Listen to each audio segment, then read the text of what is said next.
See, Hashem punished them in the basements, because basements where I used to stay, and a lot of houses got punished over this rainstorm, to pay back for the fact that they just wanted to put me out in the street now to try to cause me more chatzar.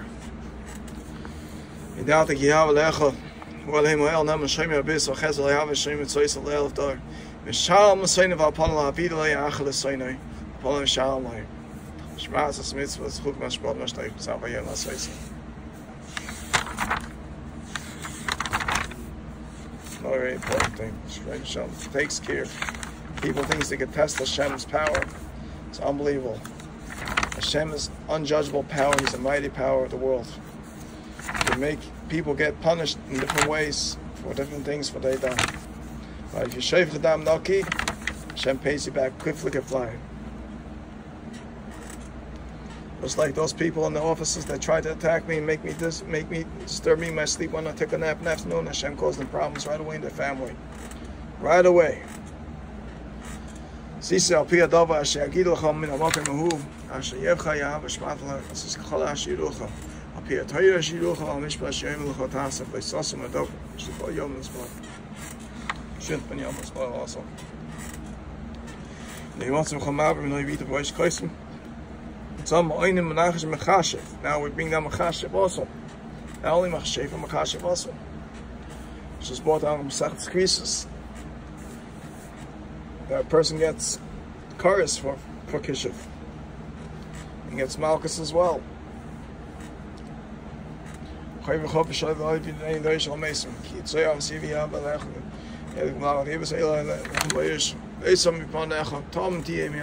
other words, all those nations got kicked out of Israel because they were doing these things. Like Sasa Gavul Echel, I should go over the Shine, Nachlas, I should come by us, I should Yamalech, I should Lachal Ishta. Yakum Echem, Shukal Oven, Chalched, Ashech, Shnaim Edom, Yakum Dava, Shnaim Edom, Alpi Station Edom, Yakum Dava.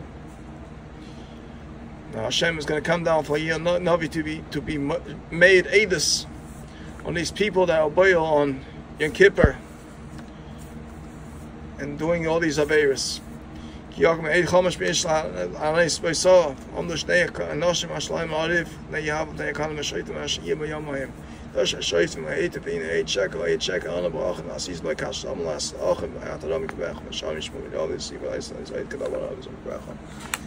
proved it. Storms. He's going to prove it of everything. Whatever he's going to bring, he's going to prove. Just proof. Coronavirus. All these are proof. Whatever it is.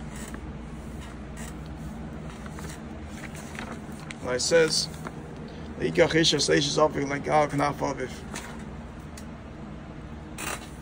you do such a thing? People tell me they're sleeping with their father and they're doing things to them. Oh, disgusting. How can you do such a thing? That's what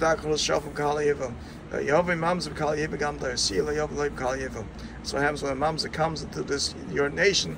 He causes all these things to happen.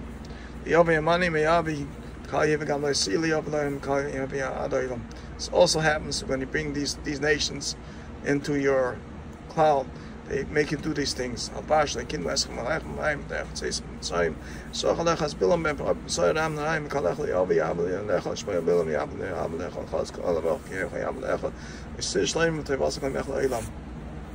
other words, if you ever get ba'avel by a bnei Ammon and Moav, or a descendant of Ammon and Moav, you shouldn't even be dashing them from Bechila or be moichel them, because there's shidduch shleim v'tevas kol yimech lo'olam.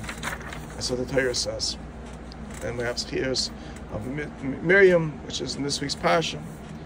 Got to say something on this week's Parsha, and just hold this place. This week's Parsha is about Loischa. Here it talks about all the Levim.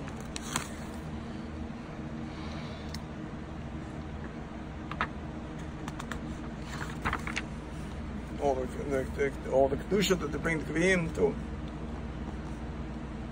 Then brings down also later on the Parsha. Slave Parsha, that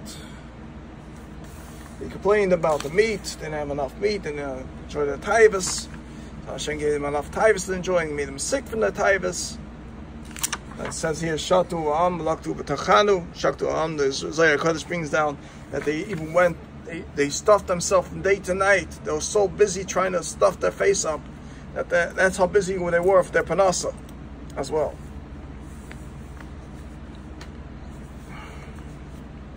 Person has to not look so much to always be matriach himself in panasa, he should look to learn as well. That was Shatu Am. They were so vershtus, the Erev.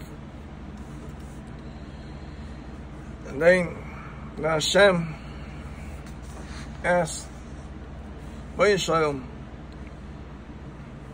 that, Moshe Rabbeinu asked Moshe Rabbeinu asked the Rebbeinu Shalom, how could I handle this already anymore? Because they caused me so much tzara to Klal Yisrael. How can I live? Take me away from this world. So Rebbeinu told him to bring down Shiv and Zekanim ready to help him out. And since that's what happened, there was elder and maid who was Shiv and Zekanim. They were pushed out from Shiv and Zekanim. That brings down the Pesachus and that they were pushed out, and they were mistaba that Moshe Mace, Yeshua and Machnas. So Yeshua judged them right away, claim they should be killed. So this week's parasha coming b'leischa should be killed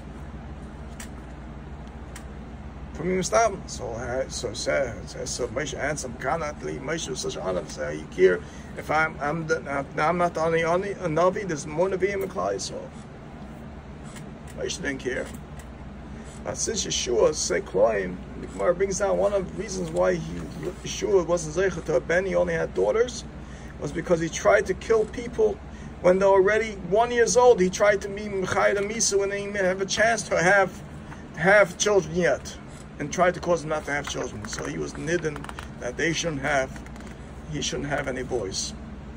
Also because he was married halacha b'nei rabbi. That's why he was also nechshal that he shouldn't have any boys. And we have the mice of Miriam, this week's parsha, also because Miriam spoke Lashon Hara. Well, Moshe Rabbeinu, which wasn't saying really nothing wrong, but since she said it, she spoke against a tzaddik. She was nisker. She became sick. The Chatzi Psari was destroyed. Then we say Zachar Asal Miriam Derech Patzeis Mitzrayim Kisas Me'acham Asam Uma. If Ani has a problem to you, you shouldn't cause any avoid. But this time, Ishash not Nisi by Yetzalach Asabed Chutzim Ishani Ulishka Avoid. Hush told the Shlay as avoid before Hashem Shacham Samas where Chat Yetzalach Necha. Sashik Sacher and even Yom Chacham Gecha, Shmasach Shacham Yomit in Schal Sabal Hashem Anihu. That's in talking about bringing down extra Isser. If a person has Yomit in Schal, has Isser on that as well. That's where it's brought down in the Torah. And then we have Schias of Amalek, the Torah. Amalek, but the says, "Mishkach, but the Erev Zanek, Chol Shalom, Achech, but the Yom Yifeil, the Yom Nechi, Yav Yav, the Echel Chon, Kol Bechel, so we have Shiva, Yav, the Echel, Yisrael, Chon, Echel, Yishon, Tim Chazeich, Amalek, Dach Shmai, Tishkach. Also, it's one of the times now. Yetz Hashem, Mashiach ben Yosef will get married. And Mashiach David ben Yaakov Yisrael will be able to get married and come out to this world. It's 9 months after Amalek is being destroyed. That's what the Rebbeinu Shalom is doing now, is destroying Amalek. 9 months before Mashiach was born. Mashiach David. So that's what we're in a situation now. That's why all these clothes are going on. Everybody's getting sick. People are dying left and right. It's happening. It's happening. People are not noticing. Some people are denying it. That's happening. Eventually, they're all going to die out. The Rebbeinu Shalom is going to come down, Shech the Yitzhara, the Satan. See the big thing. Ara ish ashiyas pesach masech dayav sivel masi necharash peseis banu samasasa banu kalam amen or makal avim or kalam amen which is people watching on satellites, people looking into other houses and videos. Again, Nicola. Amen.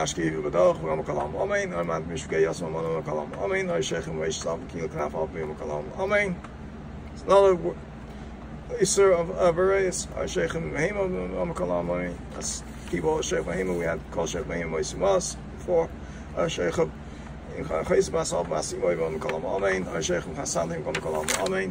these things. Which is all the ways of sneaking into people's properties, into stealing things. Hashem watches everything, they're all going to get it. This is the paying sheikha to all these things they're doing out against the Torah. These bnei Amin and Mayach, these bnei Stein, these bnei Dar Mabel. Hashem's going to take care of them. Like another thing they do, which is a Rishis de Gazach.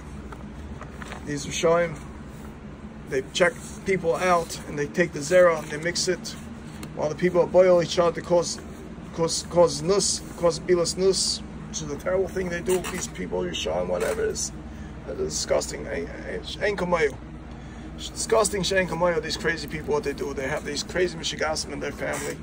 And it's not normal just to stay away from these people. That's why we shouldn't be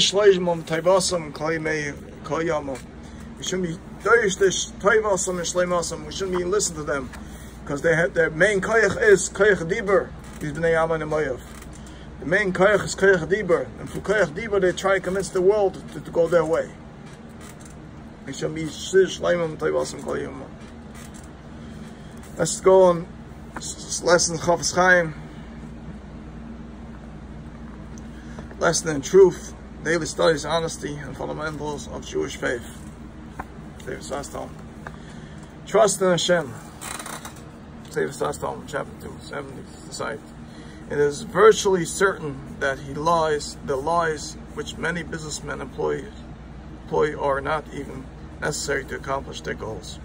For example, why must a person lie about the price he paid for an item, when he could simply state, this is the price that I am asking, and just cannot accept less? What can he give you, and what will you profit of the spiteful tongue? Now, I had a situation where someone called me the other day and asked me a price of a certain thing. First of all, I couldn't get involved because I'm making a dollar. Second of all, it's at one side I couldn't answer the question. Third of all, is person wants to make a price, he has to decide what his price is. He can't just ask me what a price should be. So in other words, he was meeting a customer, and who was trying to get him to be gypped off. So I couldn't get involved. So even if I would have said anything, it wouldn't make a difference, because the person was a customer. In other words, if a person comes to you to do something, to work for you, and he charges you a price, you pay the price, and that's it. If you can't pay, you can't afford it, you tell him, give me part, and that's it. And pay him a different time, pay him the rest, it's a different time, but you have to pay him up. But these people are Midas Dime. What do? They jip people off. They tell them to pay later, and they make them come run around. They make them pay. They make them give you Social Security, so they can do things with Social Security. It's steal the taxes. It's all ridiculous what these people do. Even if he thinks that he will profit a lot from falsehood, he should distance himself from it, because in reality he stands to lose more than he will gain.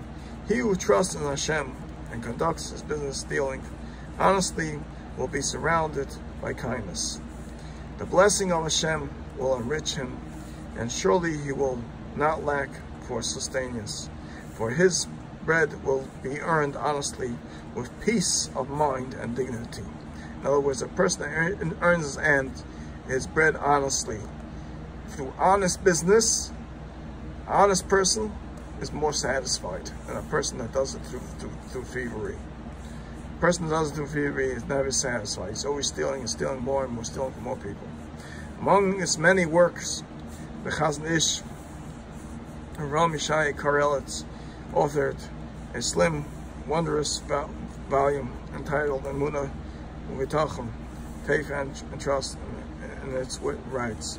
Emunah and Bitachon are a single entity, except that Emunah involves a person, general world view, while Bitachon involves his perspective on himself. Emunah theoretically, while Bitachon is practical, it is simple to have Bitachon when Bitachon is not truly demanded. But it is not easy to have Bitachon when it is truly demanded. You know something, I work in Bitachon every day, no matter what these people done to me. They stole my keys, they gave my keys to people in Birdsboro to cause me damage to my cars in Birdsboro. They sent a mashkiach from Brazil to watch me in Birdsboro to tell them what's going on with me, where I'm holding, how they're torturing me. I'll tell you one thing, Rebbeinu Shalom was watching everything, and he has everything in mind for them. He has a big placing in hand for them, big fiery pit, that they're going to go into. And it's warming up, it's getting hotter and hotter and hotter every single day for what they've done to me. In the following way can a person prove whether his heart and lips are in tandem with regard to Bitachon, or if his tongue is merely trained to mouth Bitachon, while his heart is lacking this trait. When he meets a situation that demands Bitachon, a situation where it is Bitachon that must guide, restore, and heal him, will he at this difficult hour turn toward Bitachon and trust in Hashem, or will he turn not to Hashem, but instead to disdainful methods and worthless schemes? This is what Hitler tried to destroy Klal Yisrael. He wasn't successful, so he gave directions to his children and ancestors to try to shmad Klal Yisrael instead. Emunah and Bitachon are the gateways to a serene and happy life. In his letters, Chazon Ish wrote on the effects which happiness has on a person, joy according to the Chazon Ish, and the medium thorough which heavenly wisdom flows. As for worry is the greatest sin of all of despair. Do not turn to despair, the cruel destroyer. Those close to the Chazon Ish bore witness that his own meager livelihood was never any cause for worry. He substituted on the income from the sale of his farm, and firmly refused the many gifts offered him by those whom he helped. He would even discourage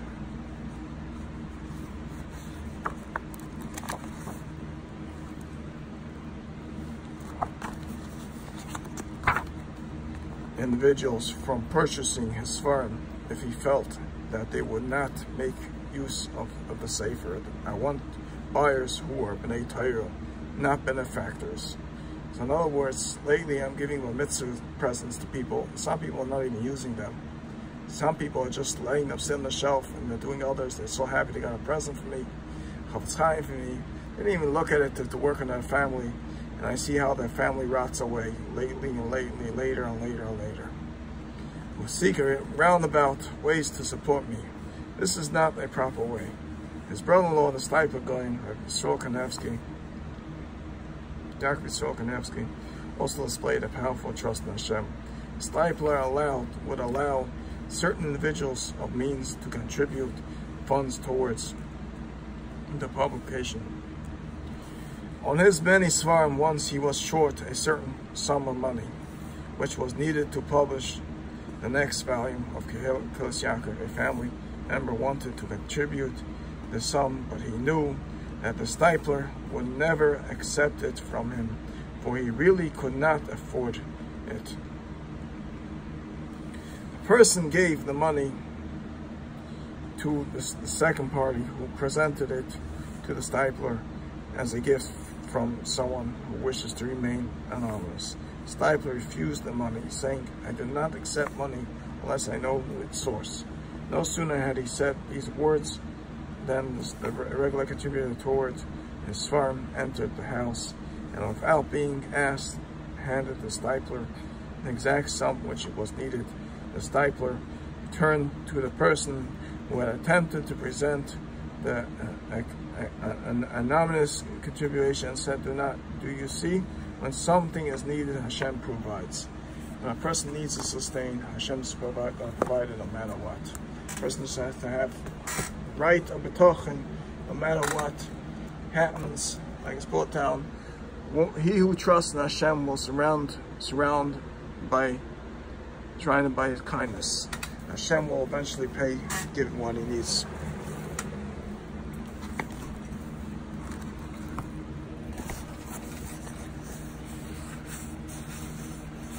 Very serious matters.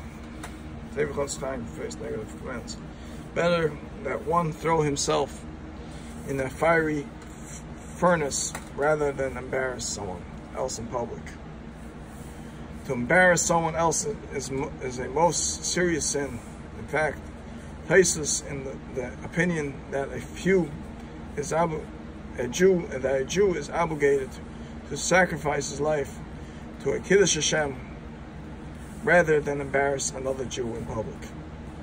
As the Gemara quoted above seems to indicate, unfortunately there are times when we see one Jew embarrassing another. How can this be? How is it possible for otherwise Torah observant Jew to be guilty of one of the most serious sins in the Torah? Rabbi Chaim Kaplan was a revered tzaddik, and the Mashgiach Ruchani, Rabbi Medrash Alyan Muncie. One day Rabbi Chaim ran into the Beis Medrash and with tears streaming down his cheeks shouted, "I just saw a murder." The students were momentarily frightened until Rabbi Chaim explained, "I just witnessed one student embarrassing another. That's murder." In Manchester, Rosh Hashiva, Rabbi Yehuda Zev Siegel maintained that if children would be taught from their early youth that there are few things as terrible as embarrassing someone, they would be on guard against committing this sin.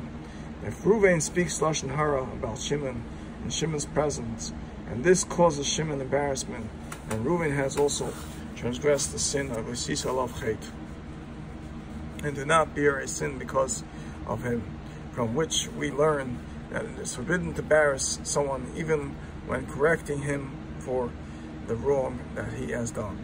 If he has embarrassed him in public, then he is in danger of forfeiting his share in the world to come. Tshuva, which includes seeking forgiveness, is his only hope. Another very severe sin is to cause pain to an orphan or widow, called Malam Yosim Leisa'anum. You shall not cause pain to any widow or orphan.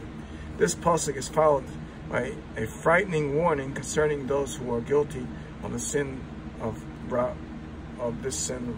Rambam writes, one must be careful regarding orphans and widows, as it is written, "You shall not cause pain to a widow or orphan." And how should one act toward them? One should only speak gently to them and treat them only with respect. One should not hurt their bodies through hard work, nor their hearts through hurtful words. When someone speaks Lashon Hara about an orphan or a widow in his or her presence, causing the person to feel hurt or embarrassed, he has transgressed a sin. Here too, his only hope is to engage in sincere tshuva and seek forgiveness. Speaking Lashon Hara can involve the very serious sin of embarrassing someone or causing pain to a widow or orphan. If we seek to enjoy eternal life in the next world and good days in this world, then we must guard our tongue.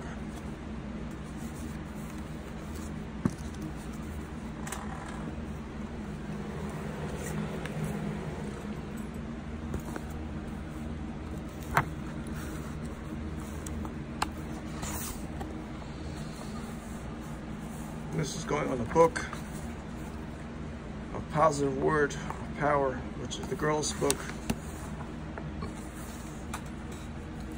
Heart surgery. Hatred. The Frieds and the Steins had been enemies for 15 years. Ever since Friedstein Realty had gone bankrupt, the Steins had recovered financially, but the Frieds had gone broke. Leah Stein and Mimi Fried were both in 10th grade, in the only Beis Yaakov in town. Leah felt that the feud was an emotion drained, and that since she and Mimi were just babies when they began, they had no reason to be angry. She tried occasionally to make conversation with Mimi, but each time Mimi ignored the effort. In fact, Mimi's bitterness spilled into her entire personality, leaving her with a few friends. Sadly, Mimi's mother became ill. One day, the girl's teacher informed the class that Mrs. Fried has passed away. Leah was determined to be Menachem Abu Mimi and heal the rift once and for all. It would be a great suchus for Mrs. Fried's neshama. She reasoned when she showed up at Mimi's house and sat down. Mimi stared past her, pretending she wasn't there. Finally, Mimi's hatred pushed it way out of her heart and into the world. "You don't have to come here and feel bad for me," she said coldly. Leah got up in silence and left. I tried, she said to herself, and she went on with her life. The truth is, this is one of the things in Pirkei Avos.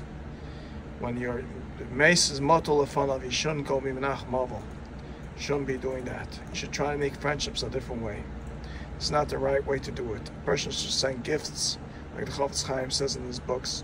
Make gifts, invite someone to parties, and give presents to show Ahavas Yisrael first, then going to be menachem aval on a person's sad body.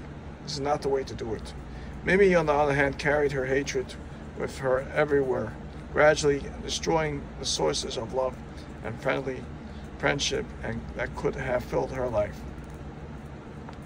Hatred is poison, and that hurts the hater as much as or more than the person she hates. Once a person sees what it does to her, she often wishes she could be rid of it.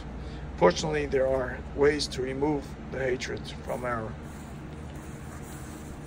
hearts, just as a surgeon removes blockage. The first step is to understand ourselves. Sometimes we discover that hatred arises out of our own insecurity. Ruvain, a yeshiva student, has never been a great learner. He hates his neighbor, Avram, who is always trying to rub his full ink into his face. What are you learning these days? Avram asks every time Ruvain comes home from yeshiva. He just wants to make me feel like an idiot. Ruvain thinks, in truth, Avram is trying to make what he assumes is appropriate conversation. Only because Ruvain feels inferior in his learning does Avram's question offend him. Another powerful way to rid ourselves of hatred is to realize that everyone has flaws. If we can accept that other person is flawed in a certain way, as are we, and everyone else, we can disqualify the flaw as cause for hatred. Sonia comes from a large, financially strained family.